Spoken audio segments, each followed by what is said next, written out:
Okay, welcome everyone. I have Destyn with me. Destyn won his first award with DLA. And Destyn, when was that? That was what? We were actually in a session when you won, weren't we? We were in a Yes. mentorship session with the group or master. Um, We were in the mastermind. no, it wasn't even that one. It was the live for your forecasting that Oh, that okay. you did. That's right. The free Mhm. one that I did for the Yes, that's true. You said, Michelle, as I'm talking right now, yeah, that's true. It Yep, wasn't that. it was that one. And I remember getting all excited. So, okay, so remind us of that situation. We were in the training, and was I Yep. talking about checking your account?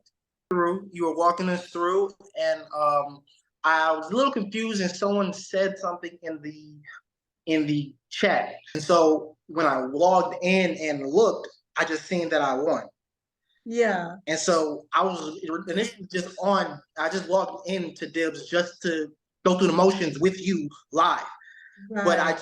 when I went in, I was like, oh, I won. And then so I said something in the live. So you go back and look at the live, you'll see I say, I won. So that was a pleasant surprise. But that's why Yeah. you have to kind of log in and check every day because some of them will Mhm. not send you an email. Now, did you get an email also notifying you that you won? I did, but I didn't see it until I logged into Dibbs and then I worked through the whole thing. Hmm. But I did know something was coming because I did get a call. I want to say 2 days before that from a Really? contracting officer just to see if the quote that I gave initially was still good because it was past 30 days since I Hmm. quoted them.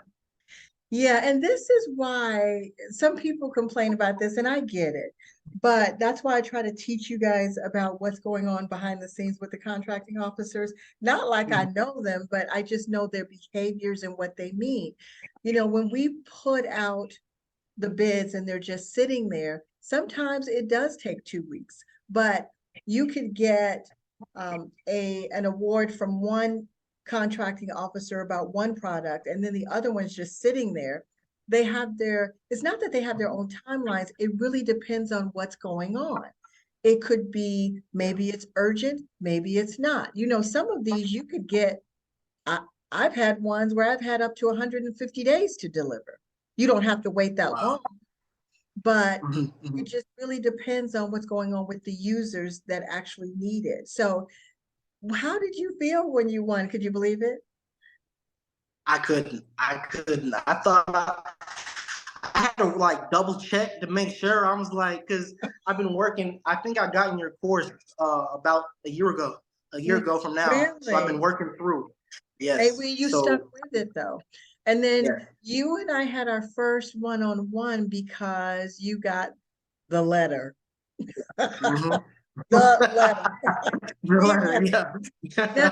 can't remember. You got the scary one, didn't you? You got the Yes. scary questionnaire because yours was I 18 want to say it was or 15.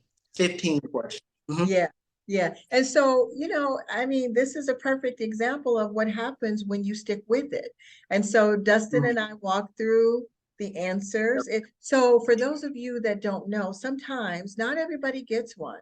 A lot of my winners never got one. Some people never get one.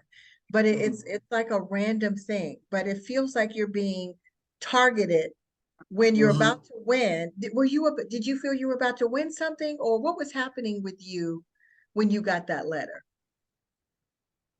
I don't think I was going. I no, I don't think I was going to win anything. I think they were just getting. I just got in though. I just got into You had just gotten Dibbs. into okay.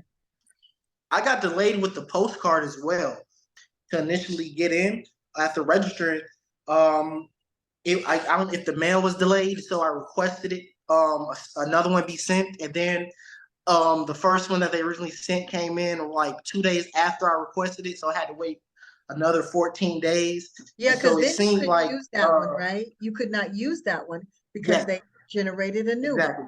And and so I was just coming off the heels of that whole fiasco. So I was excited to finally be in and get to getting through working through the motions of bidding, looking at opportunities and just going through the motions. And so 2 weeks later, I get hit with the letter. And Yeah.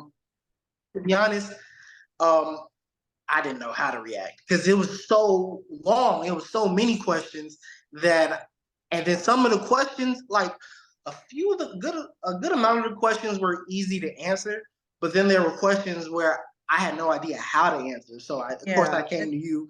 That's Yes. when we had our one-on-one. Because it's really to see who's real and who's not. Mm-hmm. Sometimes it is just a test. And getting through that is like a huge, huge thing. I just got a letter from Marcus just sent me an email following up to let me know, Michelle, I got my access back and I'm ready to win. Because it's a test for you. Are you serious about Mm-hmm. having a business, a real business, not all this crazy talking, building something serious and real? Because the government, you can have them as a customer forever if you want to. That's the Yeah. kind of relationship it can be. And going through that process, I will say this: they're not against you. They're Um, not. they worked with me because when I got my questions together and everything, it was a back and forth. They were very polite. Hey, Mr. Williams, they would say, hey, this is wrong. We need you to fix this. It needs to be this Wow. way. See, that's And so wonderful. it was Yeah. very a back and forth communication. Mm-hmm. Yeah. So it wasn't as bad as I thought. I was in my head, I thought, oh, this is the government, so it needs to be perfect. But Yeah. it didn't need to be. They worked. They're not like that at all. People have to realize they're just human beings and they have a job. And they Mm-hmm. don't know what goes on with us in the business world. They don't. They don't know how we go get these products. They don't understand. 99.9% of them, they don't even know. That's why a lot of them that are veterans and even civilians, they come to people like me to say, I was on the other side, but I don't know how to do this. And I used to be fascinated by that. I was like, what do you mean you don't know how to do this? But I learned many years ago, they're focused on just getting the job done. And so all they know is, I need this product. Can you get it for me or not? Can you get it for me at a good price or not? It's Mm-hmm. as simple as that. It's not personal. Business is all about us learning the system. And I don't mean the government system. I mean any system. You have to learn how to do business, right? So now you're on to the next thing. How did you feel about the packaging? You got through the packaging and the labeling pretty quick. How about your VSM? How did that work? Your labeling. Did that work out good? It did. Okay. I'm The back. I spoke to VSM. I called. The packaging for this contract was commercial packaging, so I just Mhm. wanted to make sure everything was just because they do say you can do it however you want, but I For just commercial, but there are some little big things that you need to be exactly. careful of. Yeah, you can't go get a cheap box and you can't just put it in there and then have it rolling all around. A lot of times for commercial, you can look at some of the things that the manufacturer or supplier does when they send it to you. It's kind of like, to me, Amazon is a good example. If you've ever received a package from them, they secure it. They make sure that it's not, the box is not all torn up when you get it. That's what the government wants, because sometimes they just open it up and take it and sit it on the shelf. We don't know how they're going to organize it. So you have to think of the fact that they want it to not be broken or all the box all beat up, and you just have to do the basic things. You took the right steps. You didn't even ask for my help with that. That's wonderful. That's why it's important for us to help each other. But and sometimes we just have to figure it out. Sometimes we do, but they are there to help. Do they always know how to help? Not always, but they do the best that they can. And VSM people are very nice. And they are. That's why I would recommend just calling them because it kind of gives you a feel for hey the other person on the other side rather than now we're dealing with VSM because I was extremely nervous, but I was like You I were wanted to nervous? figure it out. Yeah. Yes, and I think I wanted to figure it out on my own. So I knew all the information you had on the portal. And I said I'm going to call them because their number is right here, and I'm going to figure it out. And the guy I got on the other line was completely helpful. He was They're very nice. a safe. Yes, he was.